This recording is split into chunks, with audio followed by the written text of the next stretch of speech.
Assalamualaikum warahmatullahi wabarakatuh. Halo teman-teman, bagaimana kabarnya? Semoga baik-baik saja ya. Pada kesempatan kali ini, izinkan saya mengucapkan selamat menunaikan ibadah puasa. Semoga Allah menerima dan meridhoi amal puasa kita. Kembali ke topik pembahasan. Jadi, kami dari kelompok 9 yang beranggotakan saya, Gandhi Adiansa, Dea Maulita, Ari Bayu Permadi, dan Adon akan membawakan materi tentang Six Sigma. Apa sih pengertian dari Six Sigma? Dan kedua, apa tujuan dari Six Sigma, keunggulannya, dan tools apa saja yang digunakan? Mari kita simak video berikut ini. Ya, pengertian dari Six Sigma. Six Sigma merupakan metode di mana metode ini difokuskan untuk meningkatkan kinerja proses pada perusahaan dengan mengurangi variasi-variasi yang tidak perlu. Metode ini menggunakan statistik dan juga tools secara intensif. Strategi penerapan Six Sigma ini pertama kali diterapkan oleh perusahaan Motorola pada tahun 1987. Dan Six Sigma ini diciptakan oleh Michael Hari dan Richard Schroeder. Six Sigma mempunyai dua arti penting, yaitu sebagai filosofi manajemen dan kedua sebagai sistem pengukuran. Filosofi manajemen, jadi artinya Six Sigma ini merupakan kegiatan yang dilakukan oleh semua anggota perusahaan yang menjadi budaya dan sesuai dengan visi misi perusahaan dengan tujuan akhir untuk meningkatkan efisiensi bisnis dan memuaskan keinginan pelanggan. Yang kedua, Six Sigma sebagai sistem pengukuran. Sistem pengukuran yang digunakan pada Six Sigma ini itu menggunakan DPMO atau defect per million. Kalau kita lihat dari tabel bunga Sigma dan DPMO ada 6 level Sigma, yaitu level maksimal pada level ke-6 dengan 3,4 defect per million. Artinya pada 1 juta kesempatan produksi atau dalam sekali produksi ada 1 juta kesempatan, maka maksimal kesalahan itu tidak boleh lebih dari 3,4.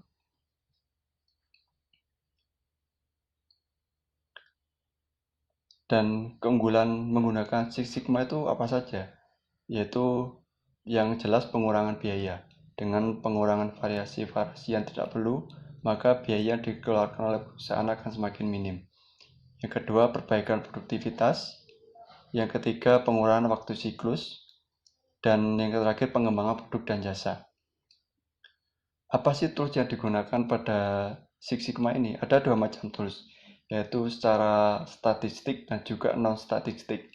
Kalau secara non-statistik itu ada failure mode dan effect analysis, yaitu di mana analisis kegagalan. Jadi sebelum kita membuat sebuah produk, kita menganalisis dulu kegagalan apa yang kita akan temui di kedepannya. Kedua, tools non-statistik Pokayoke, di mana ya tidak bisa pun tidak mungkin kesalahan, tidak mungkin melakukan kesalahan. Ketika ada Kaizen, keempat ada 5W analisis, jadi 5 kali pertanyaan kenapa sampai akhirnya menemukan titik akar permasalahan. Yang kedua ada tools secara statistik, yaitu pertama Pareto di mana grafik permasalahan. Kedua histogram, yang ketiga control chart atau mengkontrol sistem proses setiap waktunya. Dan seberapa penting sih menggunakan Six Sigma ini? Ada 3 kata menurut saya Six Sigma ini. Ada improve or die. Jadi improve or die. Jadi kalau misal perusahaan tidak mengimprove bisnisnya, maka perusahaan itu akan menyiapkan untuk mati atau kegagalan di kemudian harinya, karena perusahaan itu setiap tahunnya harus mengalami pertumbuhan dan perkembangan. Selanjutnya akan dijelaskan oleh teman saya. Assalamualaikum warahmatullahi wabarakatuh. Saya Ramadan Muhammad Tomo, NIM 2017-543. Di sini saya dari rumah akan menjelaskan lanjutan materi kita tentang Six Sigma. Di sini saya akan menjelaskan tentang tema Six Sigma. Menurut Pande pada tahun 2002 menjelaskan terdapat 6 tema dalam Six Sigma, yaitu yang pertama, fokus yang sungguh-sungguh pada pelanggan, di mana dalam Six Sigma pelanggan menjadi prioritas utama Six Sigma menjelaskan bagaimana perusahaan menentukan persyaratan pelanggan sehingga dapat memenuhi keinginan dan kebutuhan pelanggan. Yang kedua yaitu manajemen yang digerakkan oleh data dan fakta. Six Sigma mengambil sikap manajemen yang digerakkan oleh data pada fakta. Six Sigma dimulai dengan memberi penjelasan tentang ukuran kunci, apa yang menjadi kunci pengukur kinerja bisnis. Selanjutnya menerapkan data dan analisis untuk membangun pemahaman terhadap variabel-variabel kunci dan hasil-hasil optimal. Yang ketiga yaitu fokus pada proses, manajemen oleh fakta. Dalam Six Sigma, proses adalah tempat untuk memulai tim dadakan. Six Sigma meyakinkan para pemimpin dan manajemen bahwa penguasaan proses merupakan cara untuk membangun keunggulan kompetitif dan mengirim nilai pada pelanggan. Yang keempat yaitu manajemen proaktif. Proaktif adalah lawan dari reaktif, yang berarti bertindak sebelum terjadinya suatu peristiwa. Namun dalam dunia nyata, tindakan proaktif sering diabaikan, misalnya menentukan prioritas yang jelas dan memfokuskan pada pencegahan masalah versus mengenai masalah. Yang kelima yaitu kolaborasi tanpa batas. Yang dimaksudkan yaitu Six Sigma memperluas peluang untuk kolaborasi jika orang-orang dalam perusahaan dapat melakukan hak dan kewajiban secara seimbang. Dengan demikian, tidak ada saling ketergantungan yang besar dalam sebuah proses di semua bagian.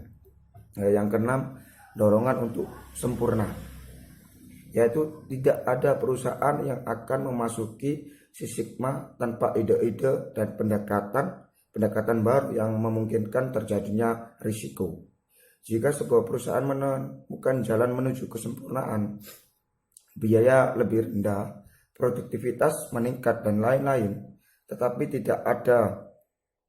tidak berani melaluinya dan takut akan adanya konsekuensi kesalahan, maka perusahaan tersebut tidak akan pernah mencoba.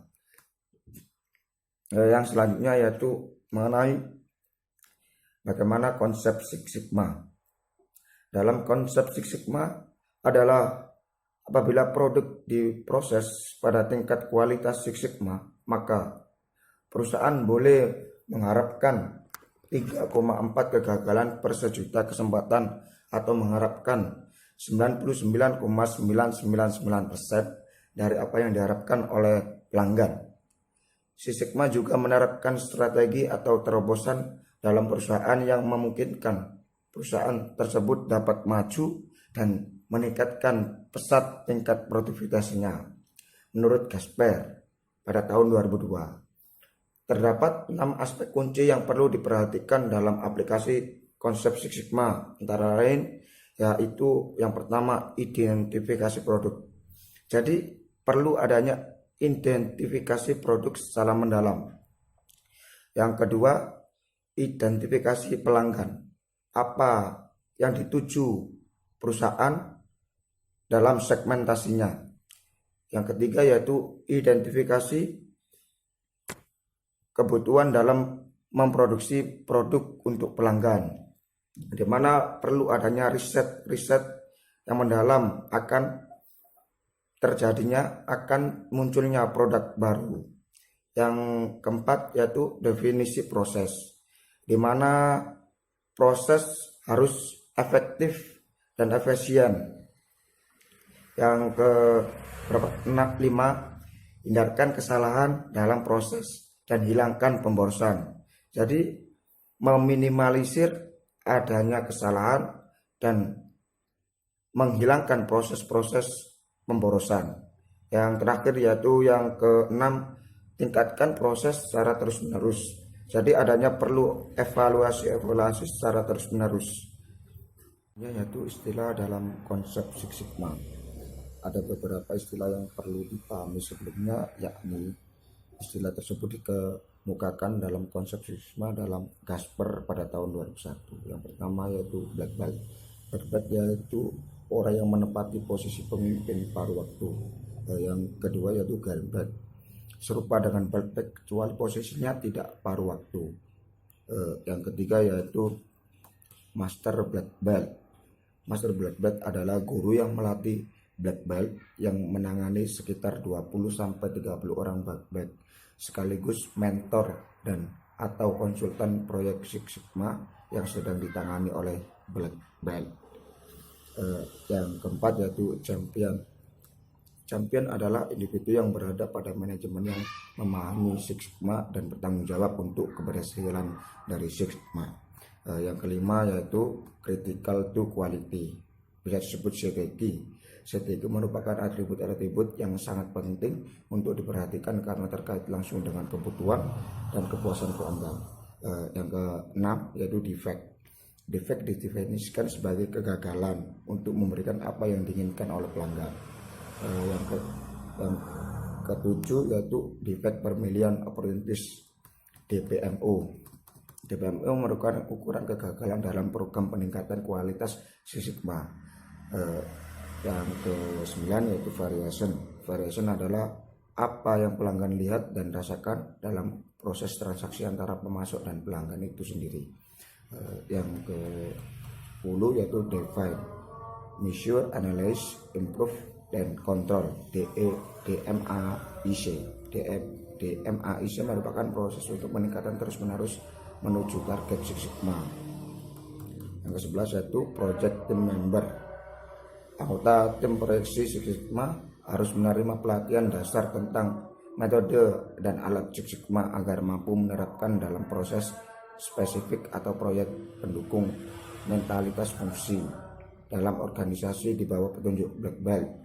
Anggota tim proyek dapat mengumpulkan dan menganalisis data, juga membantu mempertahankan hasil yang telah dicapai oleh proyek Six Sigma itu sendiri. Sekian dari saya, selanjutnya akan disampaikan oleh teman saya. Ya, selanjutnya mengenai perbedaan Six Sigma dan Total Quality Management atau TQM. Jadi, menurut Thomas Paisdek, seorang konsultan implementasi Six Sigma dan penyusun buku The Six Sigma Handbook pada bulan Februari 2001, menjelaskan adanya perbedaan penting antara Six Sigma dan TQM, yaitu kalau TQM hanya untuk memberikan petunjuk secara umum atau sesuai dengan istilah manajemen yang digunakan dalam TQM. Petunjuk untuk TQM begitu umumnya sehingga hanya seorang pemimpin bisnis yang berbakatlah yang mampu menerjemahkan TQM dalam operasional sehari-hari. Secara singkat, TQM hanya memberikan petunjuk filosofis tentang menjaga dan meningkatkan kualitas, tetapi sukar untuk membuktikan keberhasilan pencapaian peningkatan kualitas. Kemudian konsep Total Quality Control pada tahun 1950 menunjukkan bahwa kualitas produk bisa ditingkatkan dengan cara memperpanjang jangkauan standar kualitas ke arah hulu, yaitu di area engineering dan forecasting. Akan tetapi ada beberapa kelemahan yang muncul pada pelaksanaan Total Quality Control. Itu yang pertama, terlalu fokus pada kualitas dan tidak memperhatikan isu bisnis kritis lainnya. Yang kedua itu implementasi Total Quality Control, menciptakan pemahaman bahwa masalah kualitas adalah masalah Departemen Quality Control. Padahal masalah kualitas biasanya berasal dari ketidakmampuan departemen lain dalam perusahaan yang sama. Yang ketiga atau yang terakhir yaitu penekanan umumnya pada standar minimum kualitas produk, bukan pada bagaimana meningkatkan kinerja produk tersebut. Dan untuk Six Sigma dalam pelaksanaannya menunjukkan hal-hal menjadi solusi permasalahan di atas. Yang pertama yaitu menggunakan isu biaya atau cycle time dan isu bisnis lainnya sebagai bagian yang harus diperbaiki. Yang kedua, Six Sigma tidak menggunakan ISO 9000 dan Compliance kriteria, tetapi lebih berfokus pada penggunaan alat untuk mencapai hasil yang terukur. Yang ketiga, Six Sigma memadukan semua tujuan organisasi dalam satu kesatuan. Kualitas hanyalah salah satu tujuan dan tidak berdiri sendiri atau lepas dari tujuan bisnis lainnya. Yang keempat atau yang terakhir itu Six Sigma menciptakan agen perubahan atau change agent yang bukan bekerja di quality department. Ban hijau atau green belt adalah para operator yang bekerja pada proyek Six Sigma sambil mengerjakan tugasnya. Selanjutnya itu faktor penting dalam pelaksanaan Six Sigma, yaitu yang pertama dukungan dari top level. Six Sigma menawarkan pencapaian yang terukur yang tidak akan mampu ditolak oleh seorang pemimpin perusahaan yang dikerjakan oleh seorang superstar yang sangat tahu apa yang harus dilakukan di bidangnya, atau black belt, project champion, dan executive champion. Yang kedua, tim yang hebat. Para executive champion, development champion, project champion, master black belt, dan green belt adalah orang-orang yang terlatih dengan baik untuk mengerjakan proyek Six Sigma. Yang ketiga itu ada training yang berbeda dengan yang pernah ada. Anggota proyek Six Sigma adalah mereka yang pernah di-training secara khusus dengan biaya antara 15.000 US dollar sampai 12.000 US dollar per black belt yang akan dibayar melalui saving yang didapat dari setiap proyek Six Sigma. Yang keempat, alat ukur yang baru. Dengan menggunakan DPMO atau Defect per Million Opportunity yang berhubungan erat dengan Critical to Quality atau CTC yang diukur berdasarkan persepsi customer yang bisa dibandingkan antara departemen atau divisi dalam satu perusahaan. Yang terakhir itu tradisi perusahaan yang baru, yaitu mempromosikan usaha untuk melakukan peningkatan kualitas secara terus-menerus. Selanjutnya itu mengenai strategi Six Sigma. Pengetahuan tentang pelanggan dan ukuran-ukuran yang efektif merupakan bahan dasar dalam sistem Six Sigma. Menurut Nas Fendry 2003, hubungan pendekatan tersebut merupakan salah satu inovasi yang membuat Six Sigma berhasil, yaitu yang pertama perbaikan proses itu sendiri mengacu pada sebuah strategi untuk membangun solusi-solusi yang terfokus untuk mengeliminasi akar penyebab masalah kinerja bisnis. Pada dasarnya, perbaikan proses berusaha untuk menyelesaikan masalah dan meninggalkan struktur dasar dari proses kerja yang utuh. Yang kedua itu ada perencanaan ulang proses. Strategi perencanaan ulang proses sarannya bukanlah memperbaiki, melainkan mengganti sebuah proses atau bagian dari sebuah proses dengan proses yang baru. Yang ketiga itu ada manajemen proses, yang di dalam itu ada yang namanya infrastruktur untuk kepemimpinan Six Sigma. Selanjutnya itu mengenai metodologi Six Sigma. Strategi penerapan Six Sigma yang diciptakan oleh Dr. Michael Harry dan Richard Scudder disebut sebagai The Six Sigma Breakthrough Strategy. Strategi ini merupakan metode sistematis yang menggunakan pengumpulan data dan analisis statistik untuk menentukan sumber-sumber variasi dan cara-cara untuk menghilangkannya. Atau menurut Harry dan Schroders tahun 2000. Dan selanjutnya itu ada tahap-tahap implementasi pengendalian kualitas Six Sigma. Di dalam pengendalian kualitas dengan menggunakan metode Six Sigma merupakan metode di MAIC atau Define, Measure, Analyze, Improve, dan Control. Menurut Gasper tahun 2002, ada 5 tahap atau langkah dasar dalam menerapkan strategi Six Sigma ini. Seperti yang telah dijelaskan sebelumnya itu ada Define, Measure, Analyze, Improve, dan Control, di mana tahapannya merupakan tahapan yang berulang-ulang atau membentuk sebuah siklus peningkatan kualitas Six Sigma. Siklus DMAIC dapat digambarkan sebagai diagram yang ada di bawah, yaitu yang pertama itu define, setelah define itu lanjut ke measure, setelah ke measure lanjut ke analyze, setelah analyze lanjut ke improve, dan setelah improve lanjut ke control, setelah control lanjut ke define lagi. Begitupun seterusnya hingga terjadilah sebuah siklus yang bernama DMAIC. Selanjutnya, saya akan menjelaskan tentang langkah-langkah Six Sigma, yang di sini terdapat define yang merupakan langkah pengoperasian pertama dalam peningkatan kualitas berdasarkan Six Sigma. Di dalam tahap ini memerlukan pendefinisian terhadap beberapa hal yang terkait dengan kriteria pemilihan proyek, mendefinisikan peran orang-orang yang terlibat dalam proyek Six Sigma. Terdapat beberapa orang atau kelompok dengan peran genetik serta gelar yang dipakai dalam program Six Sigma, yaitu Dewan Kepemimpinan atau Dewan Kualitas, Champion, Master Black Belt, Black Belt, Green Belt, dan Project Team Member. Selanjutnya yaitu Measure, yang merupakan langkah tradisional yang kedua dalam program peningkatan kualitas Six Sigma. Terdapat 3 hal pokok yang harus dilakukan, yaitu yang pertama memilih atau menentukan karakteristik kualitas kunci yang berhubungan langsung dengan kebutuhan spesifik dari pelanggan, yaitu seperti kualitas produk, dukungan pernah jual, interaksi antara karyawan atau pekerja dan pelanggan. Yang kedua yaitu pengukuran baseline kinerja pada tingkat output, yang terdiri dari pengukuran baseline kinerja pada proses, pengukuran baseline kinerja pada tingkat output, dan pengukuran baseline kinerja pada tingkat outcome. Lalu ada variasi penyebab umum atau common cause variation adalah faktor-faktor di dalam sistem industri atau yang melekat dalam proses industri yang menyebabkan timbulnya variasi dalam sistem industri serta hasil-hasilnya.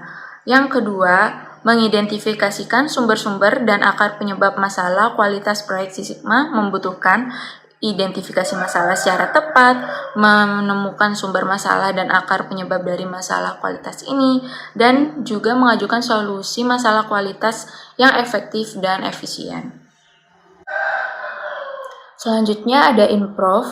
Dalam perbaikan proses, improve yang dilakukan seperti pengembangan ide untuk menyediakan akar masalah, mengadakan pengujian dan mengukur hasil. Dalam proses improve, menggunakan diagram sebab akibat dengan metode 5W1H yang diterapkan pada sebab-sebab seperti manusia, di mana peningkatan keterampilan kerja karyawan dengan stabil sampel karyawan sebagai produksi. Yang kedua ada bahan, yaitu terdiri dari penyeleksian bahan baku input dan harus sesuai dengan standar perusahaan. Lingkungan, di mana lingkungan tempat perusahaan beroperasi dan sebagai kantor sangat mendukung untuk diadakannya produksi. Selanjutnya ada peralatan, di mana pemeliharaan mesin dan mengganti mesin yang sudah tidak layak jalan atau digunakan. Selanjutnya ada kontrol, yang merupakan tahap operasional terakhir dalam upaya peningkatan kualitas berdasarkan Six Sigma. Pada tahap ini, hasil peningkatan kualitas didokumentasikan dan disebarluaskan. Praktik-praktik terbaik yang sesuai dalam peningkatan proses distandarisasikan dan disebarluaskan. Prosedur didokumentasikan dan dijadikan sebagai pedoman standar, serta kepemilikan atau tanggung jawab ditransfer dari tim kepada pemilik atau penanggung jawab proses. Nah, di sini terdapat 2 alasan dalam melakukan standarisasi, yaitu apabila tindakan peningkatan kualitas atau solusi masalah itu tidak distandarisasi, terdapat kemungkinan bahwa setelah periode waktu tertentu, manajemen dan karyawan akan menggunakan kembali cara kerja yang lama sehingga memunculkan kembali masalah yang telah terselesaikan itu. Selanjutnya ada apabila tindakan peningkatan kualitas atau solusi masalah itu tidak distandarisasikan dan didokumentasikan, maka terjadi kemungkinan setelah periode waktu tertentu apabila terjadi pergantian manajemen dan karyawan, orang baru akan menggunakan cara kerja yang akan memunculkan kembali masalah yang sudah pernah terselesaikan oleh manajemen dan karyawan terdahulu. Selanjutnya ada manfaat Six Sigma. Menurut Panda 2002, ada beberapa manfaat Six Sigma bagi perusahaan, yaitu menghasilkan sukses berkelanjutan, mengatur tujuan kinerja bagi setiap orang, memperkuat nilai pada pelanggan, mempercepat tingkat perbaikan, mempromosikan pembelajaran dan cross-pollination, dan yang terakhir melakukan perubahan strategi. Ya, sekian presentasi dari kelompok 9 Kurang lebihnya mohon maaf. Wassalamualaikum warahmatullahi wabarakatuh.